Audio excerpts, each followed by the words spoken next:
Buenas tardes.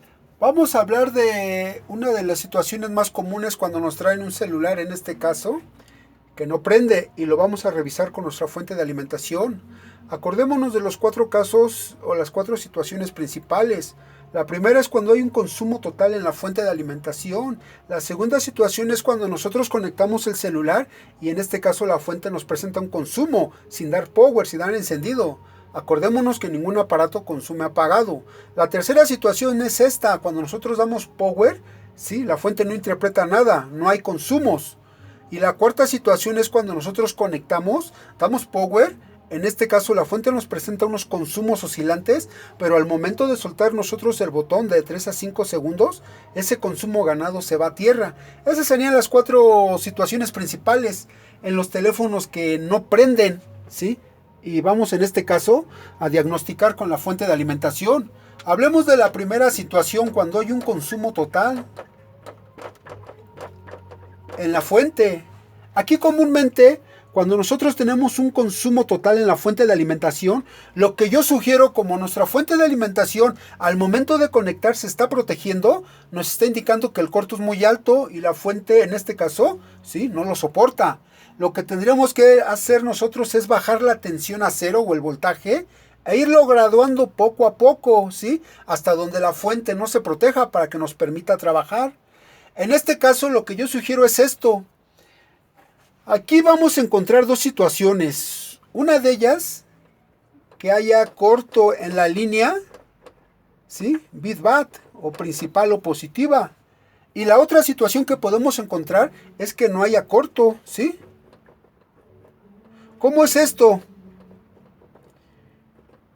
En este caso, si hay un consumo en la fuente de alimentación, ¿sí? Si hay un consumo en la fuente de alimentación total, lo que nosotros deberíamos hacer como protocolo básico es tomar señal de referencia, caída de tensión al pin positivo, multímetro, escala de diodos, puntas invertidas. Es decir, el cable rojo lo vas a llevar a GND o tierra.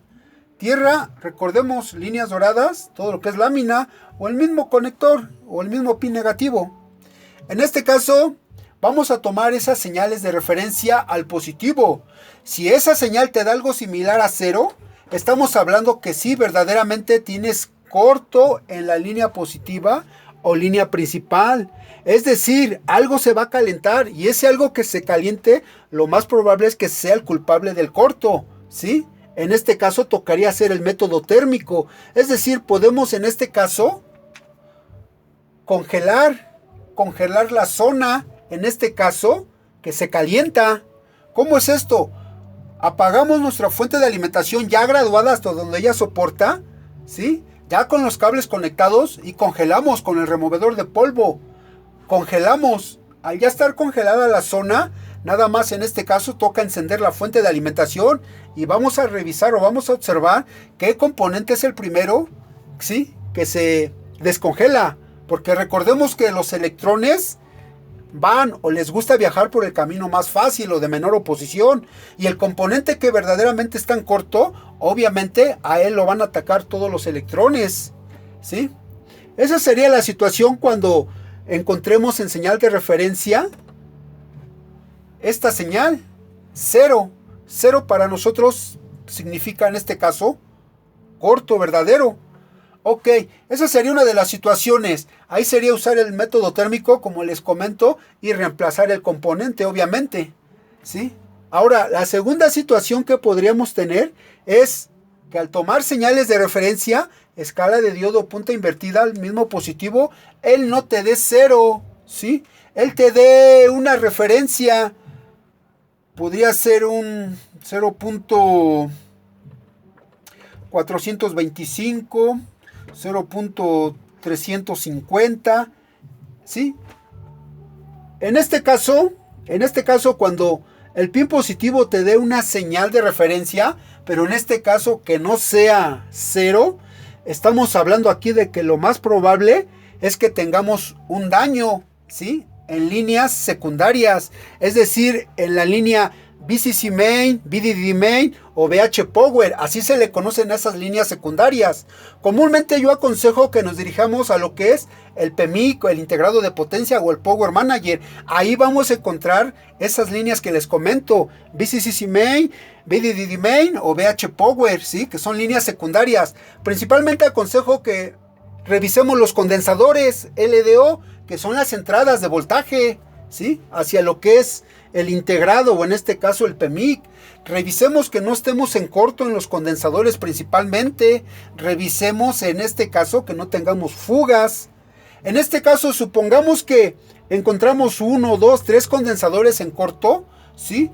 Aquí lo que se recomienda es que nosotros inyectemos voltaje. Si por la línea normal quizás nada va a calentar, por la línea normal, es decir, por el conector donde toca la batería, si por ahí nada va a calentar, lo que podemos hacer nosotros es buscar un condensador, ¿sí? Que esté en la línea VCC Main, ¿sí? O línea secundaria. Ya encontrando un condensador 3 o 4 o 5 en corto, ¿sí? En este caso vamos a inyectar voltaje alterno, es decir, vamos a graduar la fuente de alimentación a 4 volts, promedio a 1 ampere, ¿sí? Vamos a tomar un cable, vamos a soldar ese cable a la carga positiva de ese condensador. Muchos nos preguntamos cuál es la carga positiva si no trae escrito ahí, no trae las polaridades como otras placas de otros aparatos. Bueno, es muy fácil, tomamos señales de referencia, sabemos que el condensador está en corto, ¿sí? Pero al medir, tomar señales de referencia, quien te ofrezca la mayor oposición al paso de los electrones, ese va a ser tu carga positiva o tu lado positivo, ¿sí? Es decir, el que tenga una mayor medida, para que entendamos. Ahí vamos a soldar el cablecito, ¿sí? Para ahí inyectar voltaje, 4 volts desde la fuente de alimentación. Obviamente en este caso, soldamos el cable, en este caso, apagamos la fuente de alimentación, ¿sí?